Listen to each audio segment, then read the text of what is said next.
Okay, this one I'm going to be kind of quick with. This is a MINOLTA Super 3 Circuit Hi-MATIC 11.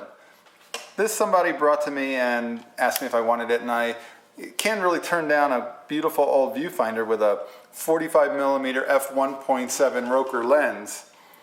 The problem with this camera is it fires okay. Here's the 500ths of a second. Here's the 1/8 of a second.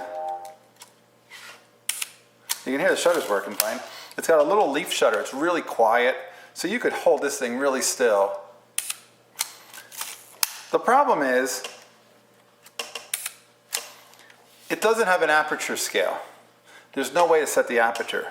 So really, the only way you can use this camera is if you put a battery into it and use it on shutter priority, you set the shutter, and the camera sets the corresponding aperture. But I don't like not having complete control over exposure, so this would be a camera I wouldn't recommend. Now, the one thing that I do notice about this camera is the aperture is wide open right now. So if you can see that, if I put it on a slow shutter speed, like an 1/8 of a second,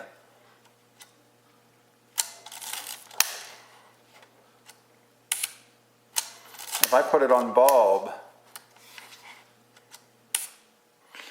the lens is wide open, the aperture is wide open. So if I want shallow depth of field and the most speed available, I could go into a nightclub and shoot this at a 1/30th of a second at f1.7 and get a photo.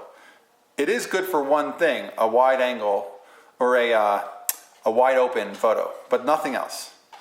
And so it's got a rangefinder. It has a rangefinder in camera that you can actually focus. This is the kind of camera you keep in your car.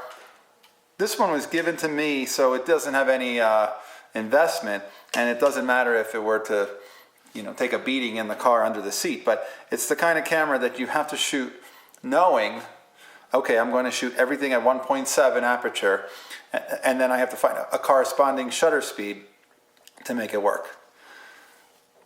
Most of the time, if you're looking at these older cameras, try to find one with both an aperture scale and a shutter speed scale.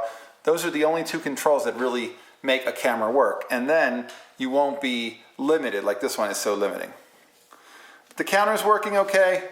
MINOLTA put this little red line that would show up in the window, and it would go across to show that you had film in the camera. So if you were wondering, I wonder if there's any film in the camera, that's how it worked. It uses a battery, which is a 625 battery, which is mercury. They don't make them anymore. You can get an alkaline substitute. It's not quite as good, but again, this is the kind of camera, shoot it wide open, 1/30th of a second, 1.7, inside at night. You'll get photographs, and it is a beautiful viewfinder. It is a nice camera to hold. It's just, I wish it had that aperture control. So that's the MINOLTA Hi-MATIC 11. There are a lot of MINOLTAs out there, a lot of different models. Certainly find one with both aperture and shutter speed.